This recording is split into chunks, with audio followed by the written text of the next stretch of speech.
In a land of fire and stone, where the sky always burned orange and the rivers flowed with lava, lived a dragon named Kael.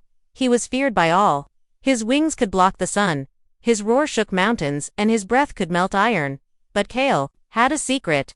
Deep in the heart of his volcanic cave, surrounded by piles of gold and broken swords, there grew a single, tiny flower. It had petals of soft violet, and it bloomed in a pot of enchanted earth. Kael never told anyone about it, not the wizards, not the knights who came to challenge him, not even the wind. Every day, he would sit quietly beside it. He never roared there, he never breathed fire, he just watched. Because long ago, when Kael was young and foolish, he had burned down a village. In the flames, he had seen a little girl holding this flower, crying as everything around her turned to ash. He had never forgotten her face, or the way she had tried to shield that small bloom with her hands. Years passed, Kael searched far and wide until he found the same kind of flower, hidden high in the ice-covered mountains. He brought it back, and since then, he cared for it, with more love than all the gold in his cave. One day, a young woman named Leora climbed into his cave. She held no sword, wore no armor, and didn't flinch when Kael looked at her.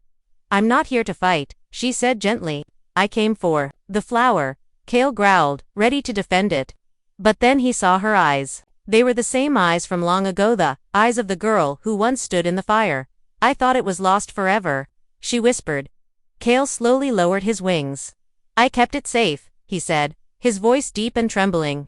"I didn't know how else to say I was sorry." Leora stepped closer and placed her hand on his claw. "You said it, just now." That day, the kingdom learned that even the fiercest dragon could feel sorrow. That even fire could protect something fragile. And that sometimes, love looks like a dragon guarding a single, silent flower. Kael never roared again.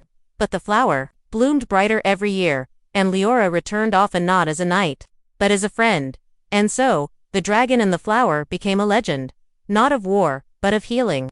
Not of fire, but of forgiveness. Subscribe our YouTube channel for more interesting stories. Also like our videos.